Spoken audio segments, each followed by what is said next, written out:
እለት እለት ወድላለሁ አቤቱ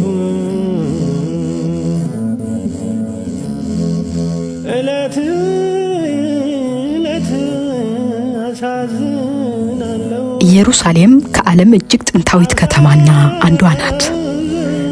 እንደ መጽሐፍ ቅዱስ መሰረት የመሰረታት መልከ ጼዴቅ የሚባል ጻድቅና ንጉስ ነው። ሳሌም ብሎ ያወጣላትም ራሱ መልከ ጼዴቅ ነበር።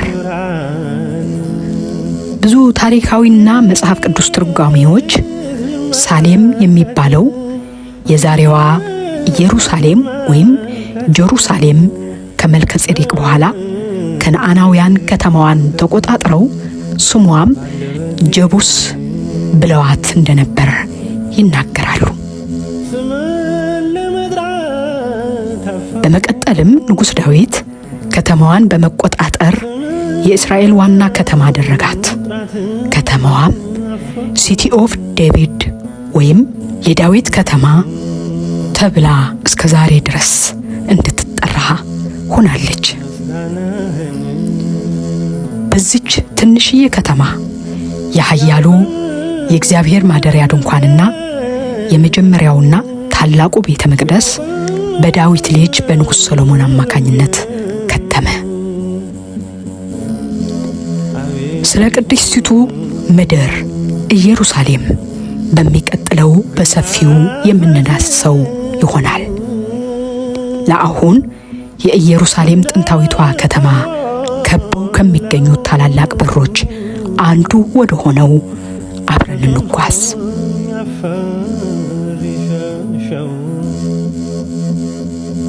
አፍረት እንደተሞላው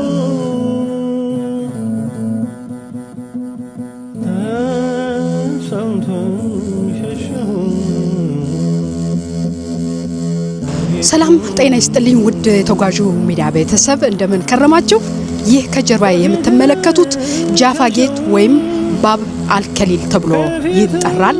በኢየሩሳሌም በአሮጌው ከተማ ውስጥ ከሚገኙ 8 በሮች መካከል አንዱና ዋነኛው ነው። ይህ በር መች ተመሰረተ? እንደዚሁ ማን መሰረተው? ስንት በርስ አለው? በዚሁ በር መሃል ብቻ ስንት በር አለውና እንደዚሁም የተለያዩ ድንቅ የሆኑ ታሪኮችን እንዳሳለን። አብራችን ቆዩ።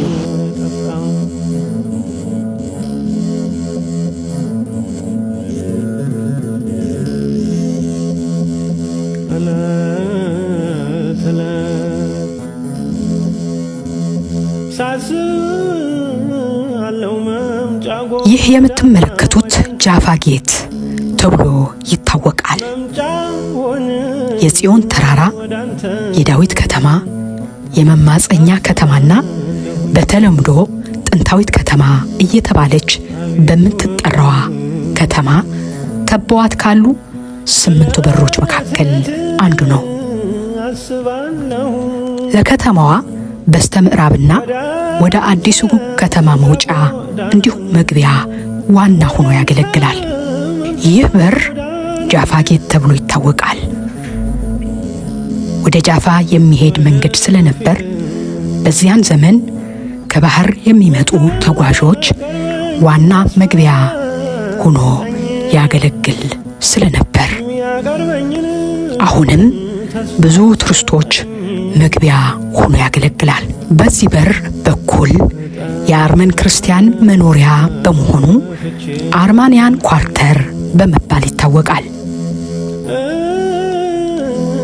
ከዚህ ፊት ለፊት ደግሞ የሚታየው የዳዊትን ቤተ መንግስት ታወር ኦፍ ዴቪድ ስለሚታይ ልዩ ታሪክ ያለው በር ሆኖ ይገኛል። በሩ ድሮ ጀምሮ የነበረ ቢሆንም ቅሉ በዘመነ ኦቶማን ሱሌማን ማንፍሸንት አማካኝነት ከ1937 እስከ 1941 ዓመተ ምህረት በግንብ ተደርጎ ተሰራ። ይህ የተሰራው በር ጠባብ ስለነበር በ1989 ዓም የጀርመን ንጉስ ካይዘር ወልሄልም በሰረገላ እንዲገባ የግድግዳው ክፍል ፈርሶ ሰፊ መንገድ እንዲከፈት እንዲከፈት ተደረገ። ከዚህ አንጻር የምናየው በር ሰፊውና ጠባቡ በር ሆኖ ከሌሎቹ የመግቢያ በሮች መካከል ለየት ባለ ታሪክ ይታያል።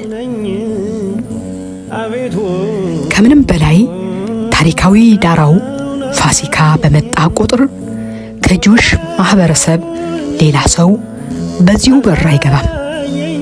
ምክንያቱም የክርስቲያን ትንሣኤ፣ የጆሽ ከግብፅ የወጡበት በዓል ፔሳ ወይም ፓስ ኦቨር፣ ፋሲካ የቂጣ በዓል በመሆኑ ወደ ቤተ መቅደስ የሚመላለሱበትና የሚገቡበት ሆኖ በመገኘቱ ነው።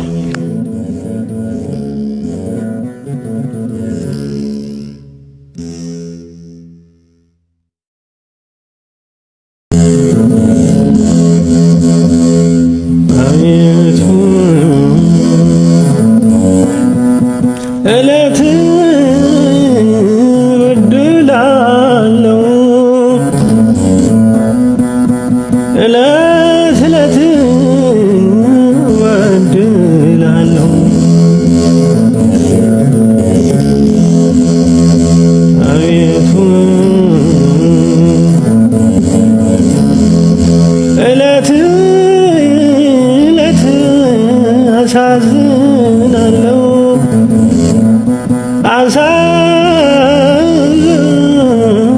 አሳዝንሃለሁ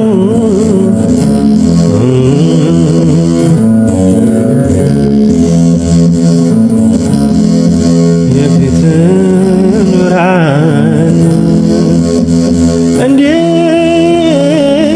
ልመልከት እንዴት ልመልከት